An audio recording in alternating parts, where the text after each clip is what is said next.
അതില് എനിക്കിപ്പോഴും ഓർമ്മയുണ്ട് നമ്മൾ കെട്ടിയെടുത്തേ ഇവിടെയുള്ള മലയാളികൾ തന്നെ ജീവിക്കാൻ വേണ്ടി കഷ്ടപ്പെടുക. ഇപ്പോഴും ഓർമ്മയുണ്ട് നമ്മുടെ മുന്നിൽ ആദ്യമായിട്ട് വന്നിരുന്നപ്പോ യു വെരി ഷൈ, എന്താ പറയണ്ടേന്ന് അറിയില്ല, ആകെ പാനിക് ആയിരുന്നു.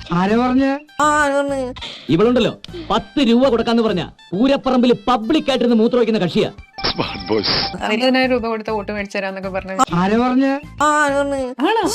എനിക്ക് വയ്യ. ഞാൻ അടുത്ത പ്രാവശ്യം ഞാൻ വെറുതെ കേൾക്കില്ല, അവിടെ പിന്നെ ഒന്നുമില്ല, ക്യാമറയൊന്നും ഇല്ല, നിങ്ങളിങ്ങനെ വിളിച്ചു പറഞ്ഞൊന്നും നമ്മള് കേൾക്കും.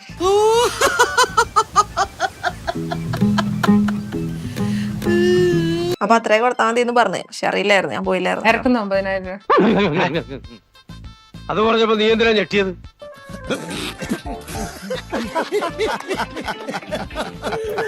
ശരിയായിട്ട് സ്റ്റാർട്ടിങ്ങിൽ കൂട്ടുണ്ടാവുന്ന വിചാരിച്ചില്ല. ഭയങ്കര വെറുപ്പീരായിരുന്നു സ്റ്റാർട്ടിങ്ങില്.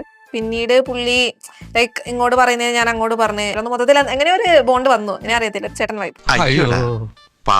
ഷാനവാസ് കേട്ട് ചേട്ടൻ വൈബ്. അതല്ല, എത്ര ചേട്ടന്മാരുണ്ട് ആക്ച്വലി? പെണ്ണണ്ടി വരും. നിനക്കതൊക്കെ എങ്ങനെയാ സാധിക്കുന്നു? സാരില്ലടാ, നീ എവിടെ പരിപാടി അവതരിപ്പിച്ചാലും ഇത് തന്നെയാണല്ലോ നിന്റെ വിധി. അപ്പൊ അവരുടെ ലവ് സ്റ്റോറി പറ്റി എന്താ അഭിപ്രായം? അവിടെ ആരുടെ ലവ് സ്റ്റോറി? അവിടെ ആരുടെ ലവ് സ്റ്റോറി ഉണ്ടായിരുന്നു?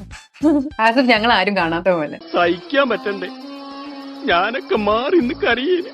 നിങ്ങളായിരിക്കും കാണാതിരിക്കുന്നത്. ഇവിടെ 1072 ക്യാമറ ഉണ്ട്. നിങ്ങൾ പറയണ എന്ത് വേണമെങ്കിലും ചെയ്യാം, നാട്ടുകാരെ വിളിച്ചുവിട്ട് നാട്ടിക്കരുത്. എനിക്ക് ഞാൻ അതാലോചിച്ചിട്ട് ചോദിച്ചു. പിറ്റേ ദിവസം കാർ ടാസ്ക് വന്നല്ലോ. അപ്പൊ കാർ ടാസ്ക് വന്നപ്പോഴത്തേക്കും അവര് രണ്ടുപേരുന്നു അടുത്തടുത്തിരിക്കണ്ടായിരുന്നു.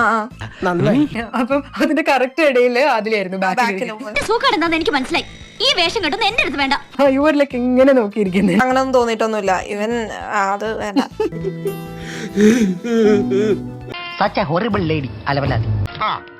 കിട്ടേണ്ടതൊക്കെ കിട്ടിയല്ലോ, സമാധാനമായല്ലോ. ഇനി സ്വസ്ഥമായിട്ട് വണ്ടി ഈ റോഡിൽ പോട്ടെ. അതിന്റെ ദപ്പുറത്ത് എല്ലാ വിരലുകളും